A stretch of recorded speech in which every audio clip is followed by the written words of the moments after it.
جی بندہ ہے جو امام ہے نا، اس سے سوال کیا تھا کہ حیات کے بارے میں کیا عقیدہ ہے اس کا، تو اس نے کہا ہے کہ حضور صلی اللہ علیہ وسلم کی حیات برزخی ہے اور جنت والی حیات ہے نا، اس میں پشاور کا ہے اشاعت والا، لیکن یہ کہتا ہے کہ جب ہم قبر پہ جا کے درود پڑھتے ہیں تو وہ حضور صلی اللہ علیہ وسلم کو اللہ سنا دیتا ہے، قبر میں زندہ نہیں۔ اچھا، اللہ بہت اچھا سوال ہے۔ اللہ سنوا دیتا ہے، جی اللہ نے بتلایا ہے، اللہ نے کہاں بتلایا؟ تو یہ افتراء علی اللہ ہے۔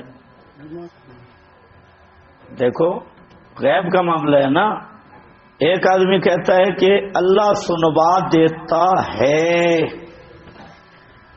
اب یہ بات اللہ نے کہیں فرمائی ہے؟ اس کو کس نے بتایا کہ اللہ سنوا دیتا ہے؟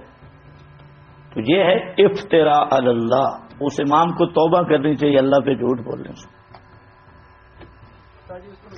مسئلہ یہ ہے، اس نے یہ جملہ غلط کہا۔ مسئلہ یہ ہے کہ موت کے بعد کوئی مقرب ہو یا عامی ہو،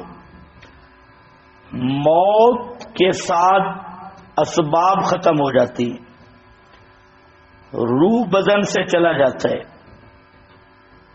یا مقام جنت میں یا مقام نار میں۔ اب سننے دیکھنے کے اسباب جب ختم ہے، صلاحیت صفت ختم ہے، تو مسئلہ یہ ہے کہ عادتاً کوئی میت نہیں سنتا، یعنی میت میں صلاحیت قابلیت سماع کی نہیں۔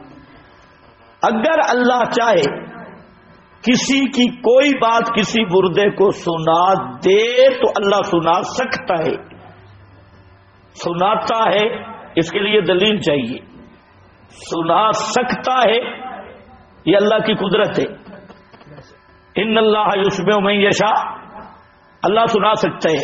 اور اندر قبر کی بھی کوئی قید نہیں کہ وہاں قبر پر دیکھیں، جہاں جو ہم گفتگو اب کر رہے ہیں یہ گفتگو بھی اللہ سنا سکتا ہے، انبیاء کو بھی اور عام مردے کو بھی سنا سکتا ہے، لیکن مردے میں سننے کی صلاحیت ختم ہو گئی، اسباب نہیں۔ اب اگر مردے میں یہ صلاحیت مانے گا کہ مردہ سنتا ہے، جب مردے کو اللہ سنوا رہا ہے، جیسے بریلوی کہتے ہیں کہ اللہ نبی پاک علیہ السلام کو اللہ نے حاضر ناظر ہونا عطا کر دیا ہے، علم الغیب عطا کر دیا ہے، تو اب یہ بھی تو وہی ہے کہ جب بھی کوئی درود پڑھے، سلام پڑھے تو اللہ سنا دیتا ہے، تو یہ دیتا ہے پہ دلیل دینی ہوگی، ورنہ توبہ کرنی ہوگی۔